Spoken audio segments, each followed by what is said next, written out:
Assalamualaikum warahmatullahi wabarakatuh. Kami perwakilan dari kelas C akan mereview jurnal tentang peningkatan kelarutan lorazepam oleh konsolvensi, mesilation, dan kompleksasi. Kelompok ini terdiri dari Syifa Egidya Delani, Natania Ramadanti, Arini Nabila Putri, dan saya sendiri.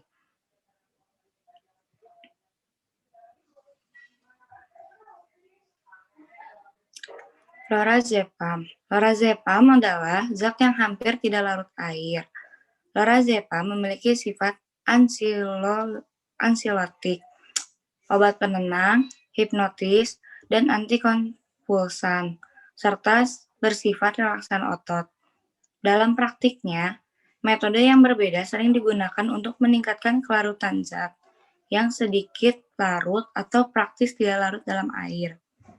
4 teknik yang paling umum digunakan untuk solubilisasi obat untuk penggunaan parental adalah yang pertama, penyesuaian pH, penambahan konsolven, penambahan surfaktan, atau kompleksasi. Tujuan utamanya adalah untuk menentukan metode yang paling cocok untuk memberikan kelarutan yang baik dari obat ini. Dan dengan demikian, formulasinya dalam bentuk dosis cair. Metode solubilisasi obat yang dipilih bergantung pada beberapa efisien obat dapat dilarutkan dan stadiokompatibilitas kendaraan. Konsolven, etanol, propilen glikol, polietilen glikol 200 dan 400, surfaktan, polioksetilen sorbitan monoleat, polioksetilen sorbitan monolaurat, polioksetilen lauri ether, natrium kolat, natrium dioksikolat, natrium taurokolat, dan agen kulit. Dan 2-hidrooksipropil beta-siklodextrin digunakan sebagai agen yang solubilisasi dalam penelitian ini. Konsolven, surfaktan, dan siklodextrin digunakan sebagai zat tambahan untuk meningkatkan kelarutan lorazepam.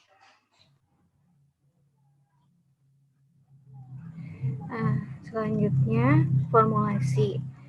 Pertama, formulasi konsolven. Di sini gunakan lorazepam 2 mg per mili. Propilen glikolnya sebanyak 55%, polietilen glikol 200-nya 45%, dan polietilen glikol 400-nya 45%. Untuk formula penyangga fosfat untuk penyesuaian pH digunakan lorazepam sebanyak 0,6 mg per mili, asam hidroklorik 0,1 mol per liter, dan penyangga fosfatnya pH-nya 2. Untuk formulasi surfaktannya, lorazepamnya sebanyak 2 mg per mili air, bridge-nya 2%, twin 20-nya 10%, dan twin 80-nya 8%. Analisis formulanya, di sini kegunaan lorazepam. Jadi lorazepam itu obat golongan benzodiazepin dengan kerja cepat potensi tinggi yang bisa digunakan dalam tata laksana gangguan cemas menyeluruh dan epilepsi. Pemilihan pembawa yang digunakan yaitu ada propilen glikol, polietilen glikol 400 dan polietilen glikol 200. Karena zat aktif yang digunakan itu memiliki kelarutan yang kurang baik dalam air, yaitu sukar larut dalam air, agak sukar larut dalam etanol, dan sukar larut dalam kloroform. Di sini pemilihan penyangganya digunakan fosfat karena untuk membantu melarutkan zat aktif lorazepam yang bersifat asam dan basa lemah, sehingga digunakan fosfat asam.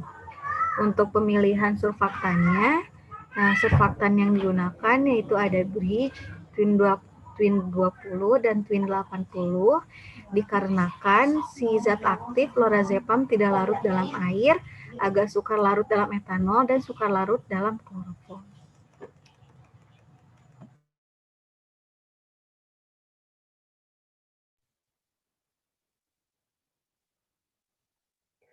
Selanjutnya, hasil evaluasi. Yang pertama, kelarutan lorazepam dalam solusi penyangga fosfat.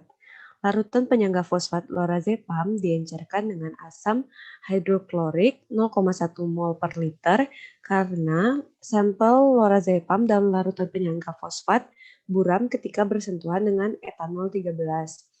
Nah, berikut merupakan gambar perubahan kelarutan lorazepam sehubungan dengan nilai pH solusi penyangga fosfat.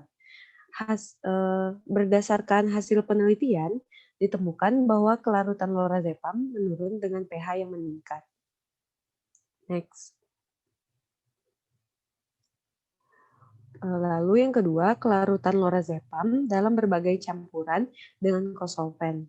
Nilai kelarutan lorazepam sebagai fungsi dari konsentrasi kosolven, propilen glikol, polietilen glikol 200, polietilen glikol 400, etanol disajikan dalam gambar 2. Berikut adalah gambar kelarutan lorazepam dalam berbagai larutan berdasi tergantung pada konsentrasi kosolven. Penggunaan kosolven adalah teknik yang sering digunakan secara farmasi untuk persiapan formulasi cair. Ketika menggabungkan 2 atau lebih kosolven, kelarutan lorazepam yang lebih baik tercapai dan juga mengurangi efek samping dari kosolven daripada ketika digunakan secara tunggal. Konstanta dielektrik kosolven lebih rendah daripada air, sehingga lebih baik untuk melarutkan zat obat yang tidak larut. Konstanta dielektrik dari 60% etanol adalah 45,92. Sementara konstanta dielektrik 60% propilen glikol adalah 50,54. Konstanta dielektrik untuk etanol 30% adalah 62,14. Propilen glikol adalah 64,45. Polaritas kosolven bukan satu-satunya faktor yang mempengaruhi kelarutan obat. Stabilitas pelarut untuk membentuk ikatan hidrogen dengan heteroatom dalam molekul obat adalah faktor penting lain yang mengatur kelarutan obat. Temuan serupa juga telah dilaporkan oleh Sider dan Bhatia, di mana nilai yang lebih besar dari kosolven atau daya solubilisasi kosolven lebih efektif dalam meningkatkan kelarutan lorazepam. Urutan kekuatan solubilisasi dari kosolven adalah ETOH lebih besar daripada PEG 400, lebih besar daripada PEG 200, lebih besar dari propilen glikol.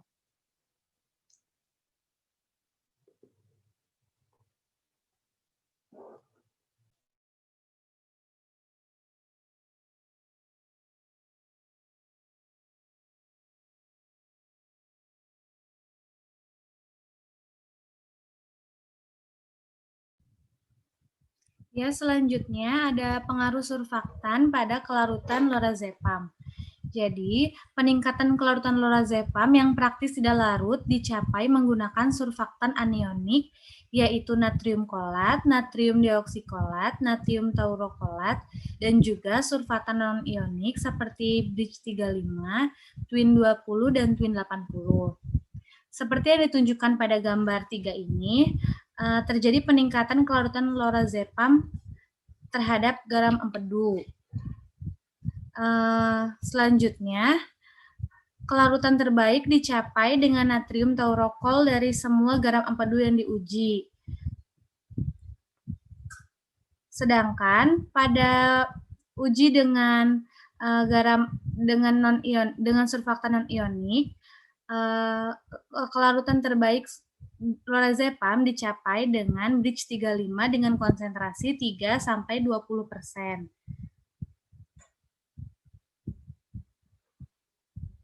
Selanjutnya, slide selanjutnya.